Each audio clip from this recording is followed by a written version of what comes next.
Lab. So this is the walkthrough for the 5.6 credit fit potential.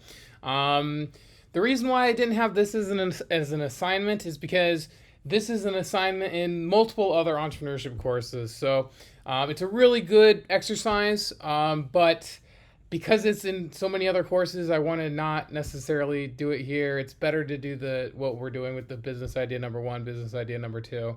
But I do highly recommend that you, if you are going to do this, complete it first, okay, before doing business idea number 1, business idea number 2.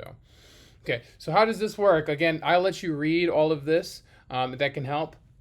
There's also a link down here to an AI assistant. This is actually a custom GPT through OpenAI that is designed to help you do this very assignment. So if you are stuck at all, try that. And of course, reach out to me if you get really stuck.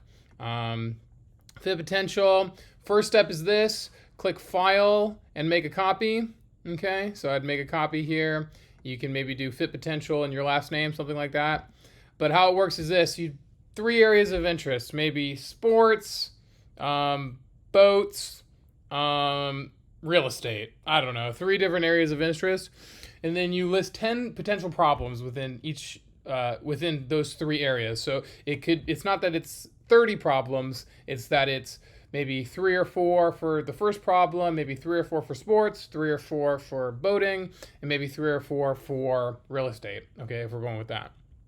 Okay, next idea is this. Put numbers in the correct quadrant. So the idea here being is that the numbers as in the numbers from here, right? So it's like becomes shorthand. Okay, so each of these problems, and you can just move these. You can copy and paste, copy V. Now I have 2. So now 5, 6, and 7 are on here. And the idea is this. A high fit means that you are uniquely positioned to bring about a solution for it. So for example, if it is boating and you've worked in boats, you currently work for maybe a yacht charter company, and you know people in the industry, this would probably be a high fit for you. If it is, again, if the same kind of situation where you want to solve a problem for boats, but you've never even been on a boat, then that would be like a low fit, okay? Or sports, if you've never played a sport in your life, but you have a problem within sports that you might be interested in solving, then and you don't have any connections in sports, they would also probably be a low fit, okay? So fit on this y-axis, okay?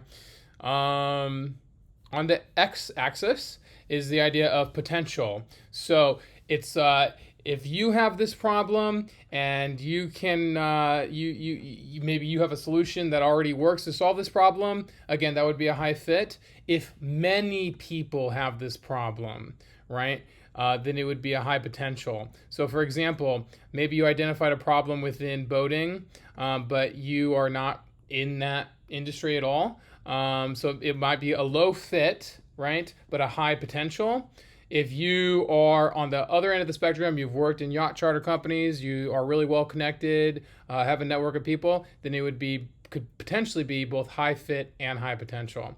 Okay, so again, to put it shortly or concisely, the fit is, are you a person who has that problem directly and have a solution that works for you? Okay. Or are you very connected in that industry and know that you have people who would use a solution created by you, at least try a solution created by you. Okay, potential is if it is a lot of people have this problem. Are you solving a multi-billion-dollar problem that many people would pay you for? Okay, so you do that for each of these 10. Okay, and you pick the problem you're working on. It's not a requirement here. It would be good to have 2, because the idea is that in the assignments you're doing business 1 and business 2. So it would be good to list 2 here, but for the purpose of it, I'm not going to require it. You can just pick your favorite one for here for now. But again, I would recommend doing this before doing business. If you're going to do this, which again is none of it is a requirement, because it's the extra credit. But if you are going to do it, I would still recommend, again, do it first, okay? Because you can see how this would help to do the business idea number 1 and business idea number 2 assignments, which are required. You can see how this could help, okay? So again, as always, if you have any questions whatsoever, feel welcome to reach out to me. I'm here and happy to help, okay? All right, have a good week. I'll see you next time. Okay, bye.